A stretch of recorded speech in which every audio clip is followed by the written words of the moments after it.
5 pounds. I'm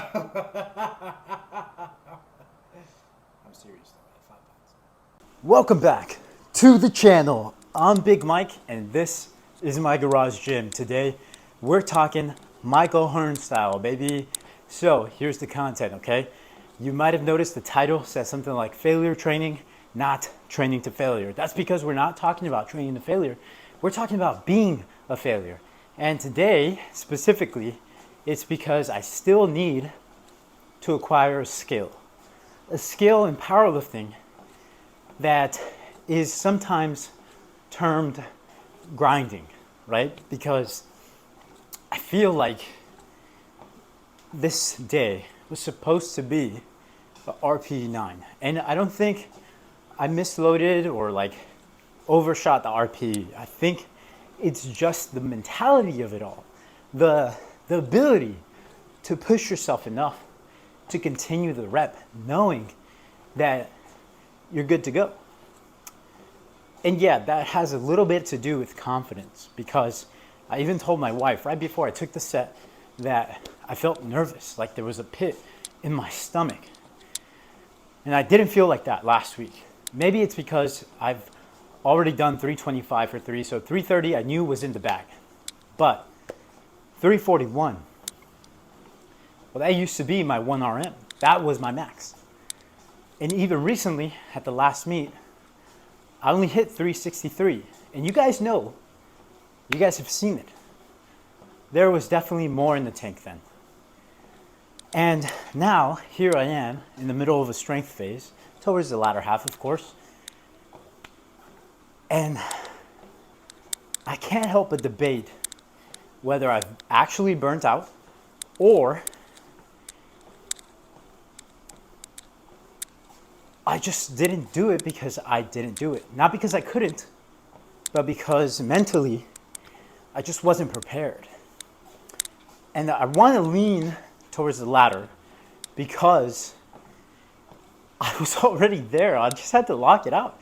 Like I was past most people's sticking points. And that doesn't mean that that's not a sticking point for me.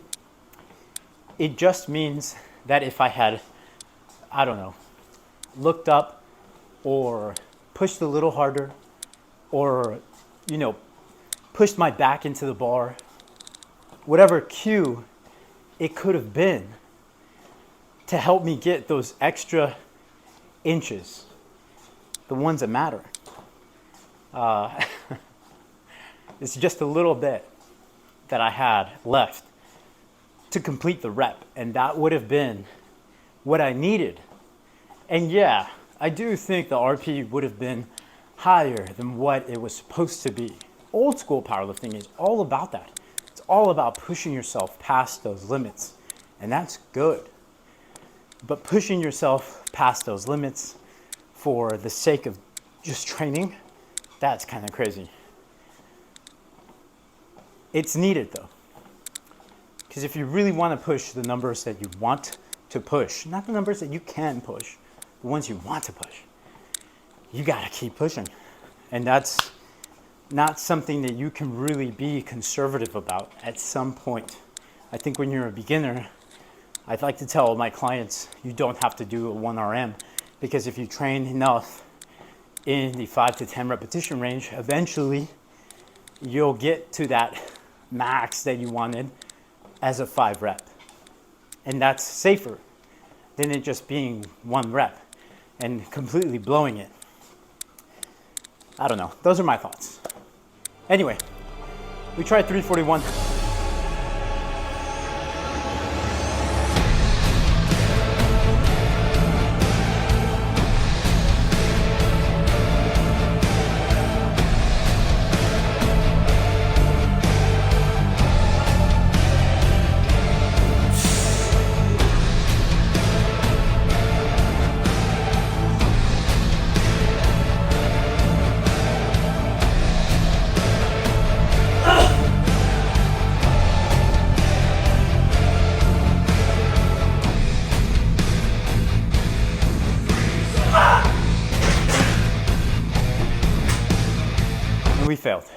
before I would have programmed this, and if I didn't hit 341, I would have taken a lighter week next week, even though that's not how the program is supposed to ascend and accumulate fatigue.